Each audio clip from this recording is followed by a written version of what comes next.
Saya lihat ya, Febri itu algojo yang luar biasa, Pak. Oke. Ketika dia melakukan penindakan-penindakan, walaupun dia kotor gitu ya. Iya, saya belum bisa melihat apapun proses itu karena memang belum punya datanya. Tapi pemahaman ini kan bisa aja Pak FA ini justru bekerja keras di dalam bersama timnya segala macam, tapi di luar ada yang berjualan. Berjualan maksudnya? Ya, memperdagangkan urusan informasi kayak ini tadi, misalnya yang anak usaha Krakatau Steel punya piutang misalnya, terus kemudian diturunkan bunganya, cuman bunganya, padahal itu kalau dalam bisnis semata-mata nggak masalah, jangankan bunga, dipotong diskon aja 25% boleh-boleh aja dianggap lunas karena tidak dibayar. Tapi karena ada yang nunggangi kemudian dapat transaksional, dapat saham di perusahaan swasta tadi, perusahaan swasta ini diduga DR atau orangnya yang dikaitkan dengan Pak FA, gitu loh, urutannya begitu dari sehingga rangkaian ini kemudian kepolisian sudah berani menyatakan bahwa Pak FA itu tersangka, ya berarti DR ini adalah personifikasi Pak FA. Pak DR yang hari ini DR ini Don Rito, ya, kan yang tersangka dua, ya. Febri Adriansyah dengan Don Rito ya, pengusaha. Ya. Dan katanya uang 60 miliar itu adalah untuk bangun pelabuhan di Kalimantan. Nah, orang Kalimantan bangun pelabuhan ahlinya lah dan pakai duitnya rupiah lah. Nggak mungkin pakai dolar yang dihitung 60 miliar dan jadi untuk apa itu? Tunai. Untuk apa itu? Lawyernya hari ini mengatakan bahwa uang 60 miliar yang disita dari Cafe Deklan itu adalah uang yang mau dipakai untuk membangun pelabuhan. Nggak mungkin. Rasa orang Kalimantan ngapain orang cari orang ke Jakarta yang lawyer gitu kan, semakin tidak nalar sebenarnya kalau itu pun nanti dikejar, ya enggak apa-apa, itu lawyer yang mengatakan, lawyernya Don Rito mengatakan seperti itu. Nanti uang yang 600-an miliar itu mungkin bisa jadi ada kaitannya pernah dapat kripto dan dicairkan sehingga bentuknya dolar gitu. Tapi uang $1000-an itu yang Singapura itu berlaku hanya di Indonesia. Di Singapura sudah nggak ada, Pak Susno. Pak Rajasa sudah nggak ada itu. Dan uang $1000-an itu kalau ini ditukarkan hari ini nilainya per dolarnya adalah 14,1. Tapi kalau yang 100-an hanya 13,5.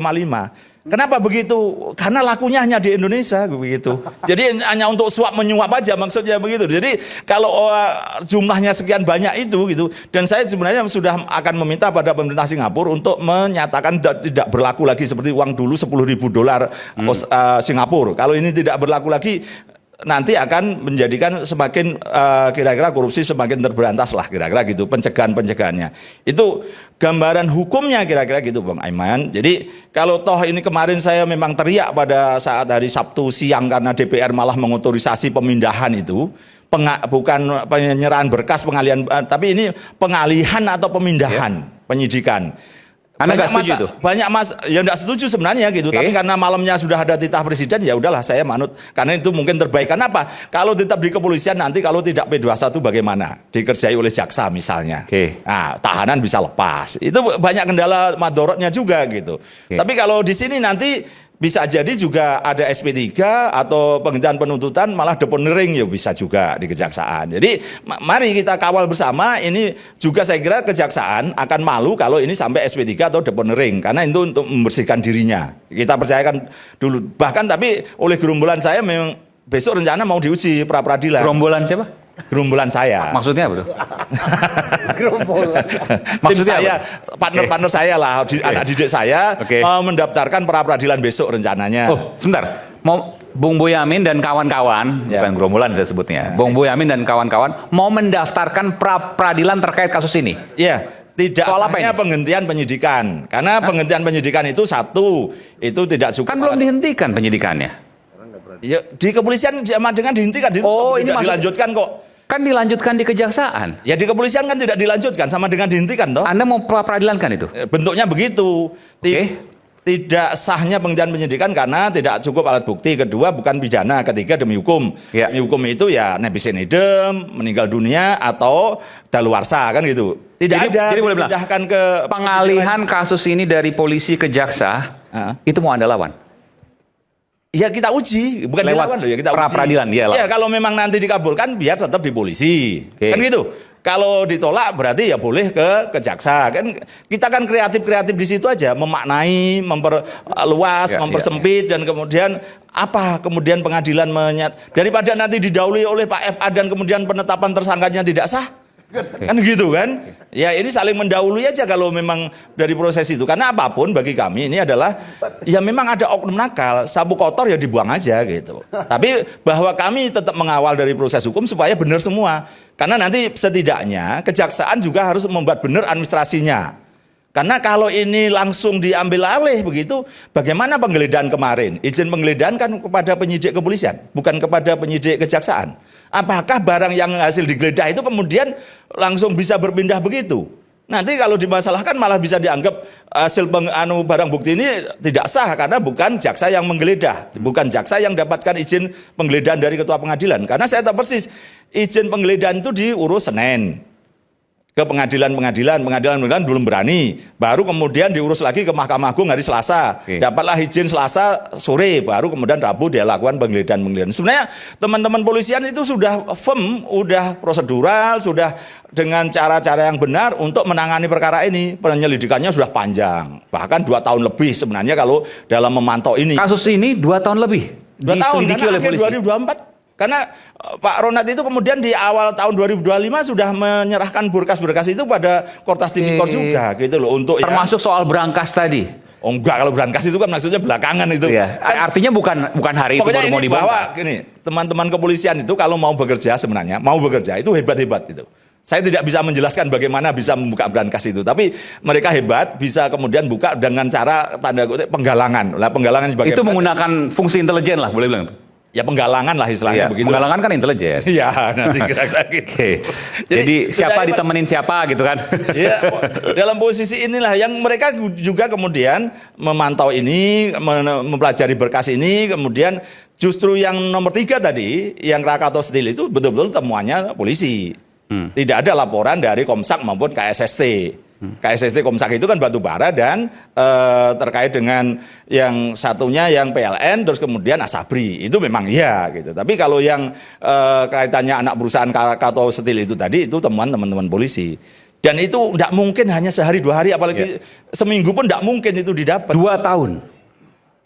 Ya kira-kira mendekati 2 tahun lah, Iya. 1,5 lah, udah gitu aja lah. Pokoknya 1 tahun lebih. 2024 lah ya, dari Ya. tahun 2024. Ya, karena memang proses itu juga panjang dan ini persoalannya memang mungkin aja dulu ya antara maju mundur. Tapi ketika ada momentum blackout listrik dan ada potensi dari suplai batu bara itu maka diangkat. Bahwa ada motif-motif lain saya tidak bisa menjelaskan itu karena Tapi ada, motif lain ada.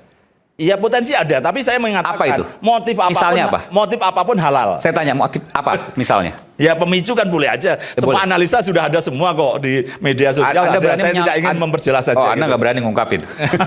Biar yang lain aja. Saya ke Pak Sri Rajasa. Pak Sri, kalau ada motif lain boleh nggak saya tanya kepada Anda?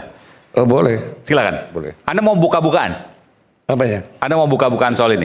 Insya Allah. Pak Mitra. Insya Allah. Oke. Jadi gini, Silakan. saya menambahkan ya apa yang disampaikan. Motif lain, saya tertarik dengan kata itu.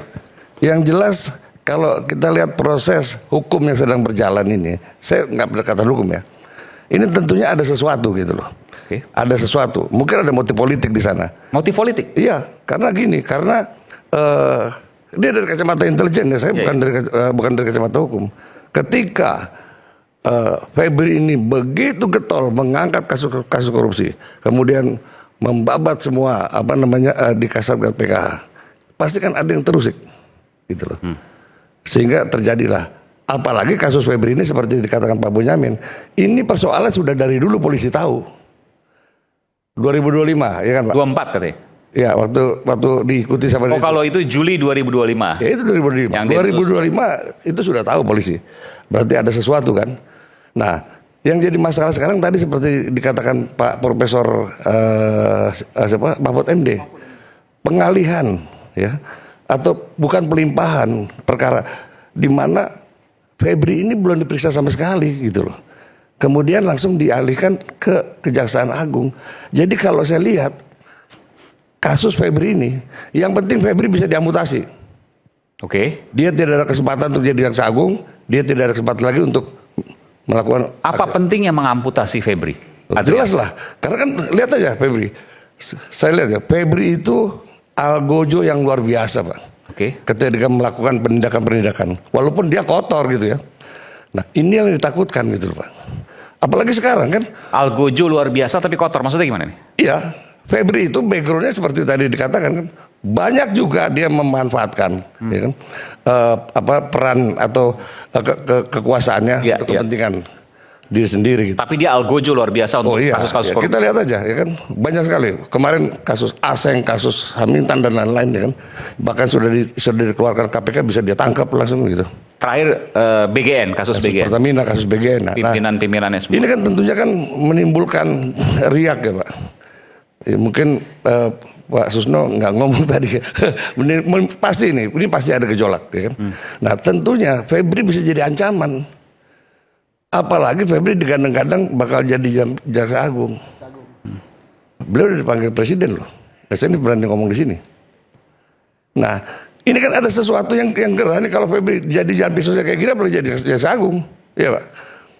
Nah saya juga akan menambahkan kasus Asabri. Ini saya buka nih Pak ya.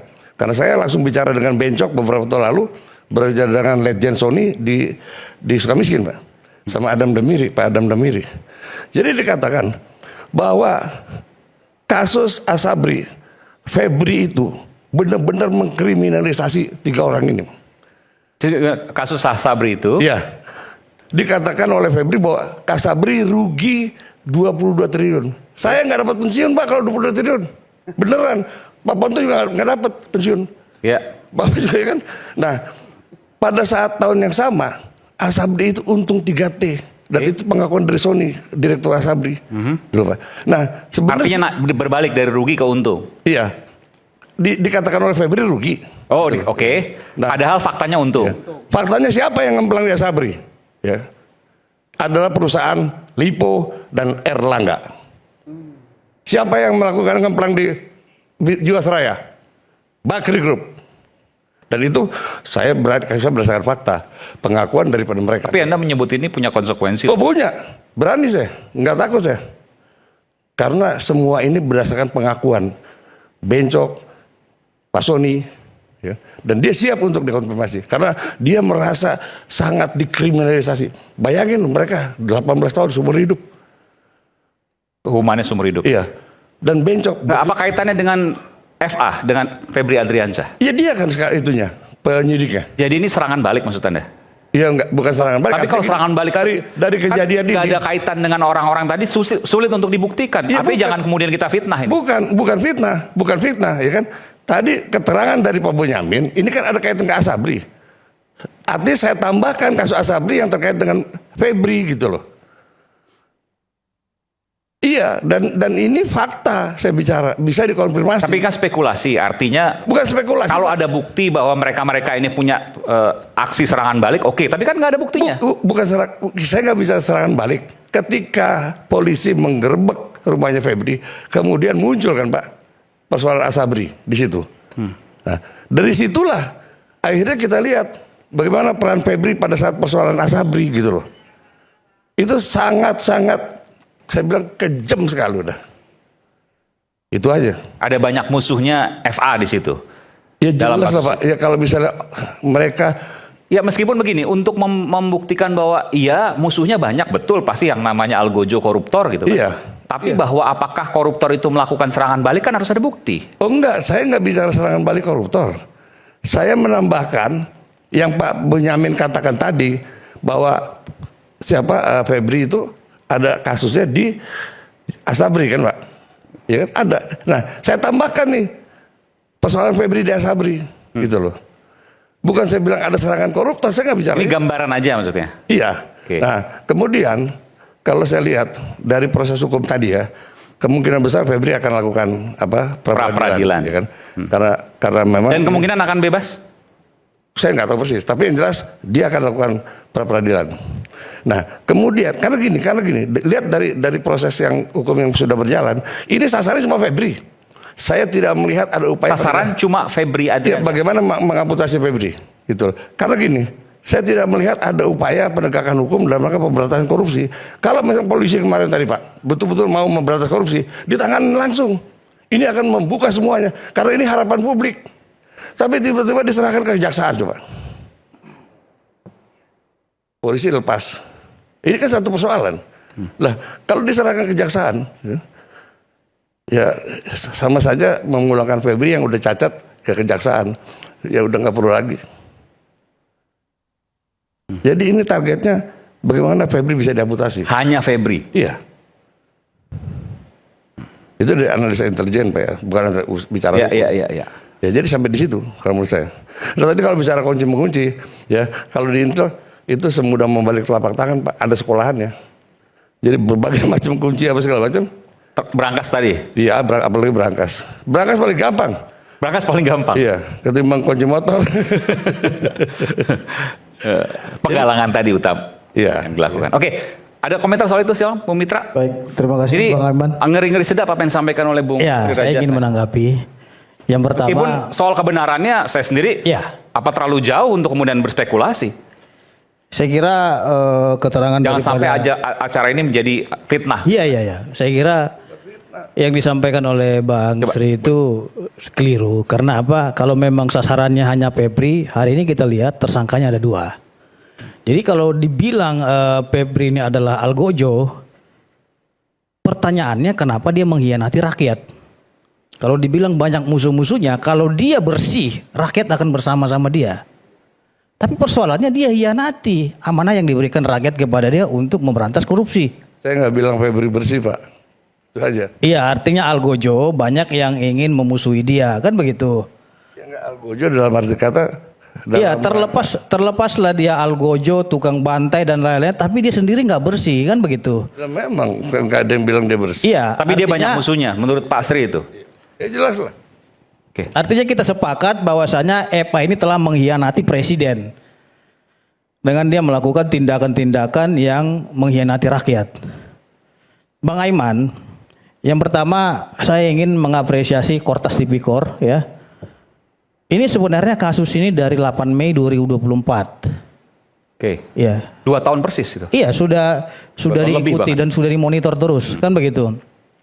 Jadi ini kasus diselidiki juga- dari 8 Mei 2024. Iya, jadi kasus ini Anda punya data valid soal itu ya? iya, jadi kasus ini nggak segampang apa yang kita pikirkan. Jadi Kortas Tipikor juga sangat hati-hati betul dalam menangani kasus ini. Oke. Karena apa? Karena di sini yang ingin ditelusuri itu dalam 3 kasus besar itu ada keterlibatan daripada aparat penegak hukum, seorang ahli hukum, kan begitu. Jadi kalau memang Kortas Tipikor kemarin tidak buru-buru mengamankan itu barang bukti dan 74 kg emas, saya kira itu akan hilang secepat kilat. Makanya mereka ini mengawasi dan memonitor kasus ini sudah 2 tahun lebih. Itu harus kita apresiasi, kinerja luar biasa daripada penyidik Kortas Tipikor dan bekerja sama dengan Polda Metro Jaya. Yang menjadi persoalan adalah saya ingin jawab daripada keterangan Bang Sri tadi, kenapa berkas ini dilimpahkan kepada Kejaksaan Agung, kan begitu? Jadi di dalam undang-undang tentang kejaksaan, di dalam pasal 8 ayat 5 itu dikatakan untuk pemeriksaan, pemanggilan, ya, penahanan dan tersangka harus izin Jaksa Agung. Jadi dilema juga nih Polri. Ya, kalau seumpamanya Polri tidak menyerahkan kepada kejaksaan, Nggak bisa ngapa-ngapain. wah undang-undang mengatakan harus izin dulu ke Jaksa Agung. Kamu Walaupun siapa? proses penyelidikan dan penyidikannya di kepolisian. Itu bunyi perintah undang-undang kejaksaan. Ya kalau memang Anda keberatan silakan judicial review pasal 8 ayat 5 undang-undang kejaksaan. Enggak mesti harus minta persetujuan terlebih dahulu kepada Jaksa Agung. Maaf Bung Mitra, sudah Ya. diuji di Mahkamah. Oke, sudah diuji. Saya tahu Dan putusan putusannya MK nomor MK 67. Putusan tentang Mengatakan bahwa kalau pidana khusus maka tidak perlu izin Jaksa Agung. Yes, Udah. itu kan pengecualian. ini pidana khusus. Itu mak kursi kan pidana khusus. Iya, enggak, tunggu dulu. Saya kan belum selesai nih Oke, bicara. Makanya Oke. biar saya ingatkan. Tolong jangan dipotong dulu. Saya kan masih menjelaskan di sini. Oke. Putusan MK nomor 67 itu ada beberapa pengecualian. Kan gitu. Yang pertama tindak pidana khusus, ya. Yang kedua adanya Ini disebut khusus ini. bukti permulaan yang cukup, ya, kasus korupsi kayak Korupsi gini. khusus, ya. oke. Bukti permulaan yang cukup, 2 alat Iya, iya, bukti. betul. Kan begitu. Dan dikhawatirkan si pelaku tersebut menghilangkan barang bukti. Itu poin-poin daripada putusan MK nomor 67 tadi. Hari ini banyak yang mempersoalkan antara penanganan yang dilakukan oleh Polri dengan tersangkanya itu adalah mantan Jampitsus. Orang menganggapan bahwasanya ini adalah perang bintang dan ini perang institusi. Ini juga yang harus dijaga oleh Polri. Jangan sampai orang menganggapan oh ini adu kuat nih antar institusi, padahal tidak. Yang dibantai itu adalah oknum. Yang kata netizen itu adalah maling teriak maling. Artinya dia memberantas korupsi padahal yang bersangkutan juga melakukan perbuatan tercela. Bagaimana didukung rakyat seperti itu? Kalau dia bersih, rakyat pasti akan mendukung dia 100%. Nggak usah dia takut musuh dia siapapun, mau koruptor dan lain-lain, pasti dukung rakyat. Dan saya yakin Pak Prabowo telah mengetahui ya langkah-langkah yang dilakukan oleh Kortas Tipikor ini. Dan Pak Prabowo juga saya kira ini sangat kaget sekali ketika ditemukan uang dengan total 543 miliar.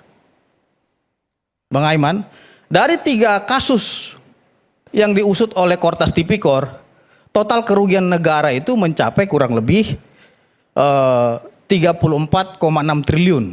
Oh, ini yang sekarang ini? Keterangan daripada Per hari ini? Iya, 34,6 triliun. Sebentar. Dalam Dari 3 kasus itu, potensi kerugian negara. Potensi kerugian negara. Iya. Bahwa yang disita sebanyak 543 miliar. termasuk 74 kg tadi. Iya, Di luar itu kan? Artinya Bang Aiman, yang baru Potensi ditemukan kerugiannya itu 34 triliun. 34,6 triliun. Oke. Artinya Bang Aiman, yang baru ditemukan dalam kasus ini baru 1,57%. 98,sekian% lagi sebesar 34,057 triliun itu belum ditemukan. Ini bagaimana nasib dan statusnya? Gitu loh. Jadi saya juga di sini membuat diagram praduga tak bersalah. Mungkin bisa ditampilkan dulu nih. Oke, silakan. Ya. Ini diagram praduga tak bersalah. Sambil kita putarkan. Mungkin bisa diputar dulu. Oke. Ini yang petisi Ali buat. Oke, soal apa ini? Ini soal bagaimana kasus mereka ini? melakukan suatu perbuatan berdasarkan pendapat dan pandangan petisi Ali. Oke? Ya. Kita Ini kasus telah ini ya, memetakan Fani di Febri sini Adriansyah. ada, saya tidak menyebut nama dulu ya, karena ini temuan kita. Di sini ada FH, Ini eksklusif nih? NH, Bung Pitra, ini PR. belum pernah diungkapkan sebelumnya? Belum, baru Eksklusif, di oke. Rakyat Bersuara. Dan ada lagi nanti lebih eksklusif lagi surat dari seseorang kepada Oke. Rakyat Bersuara. Dan ini nanti akan saya bacakan Nanti sini. di segmen Ya. berikutnya, oke. Jadi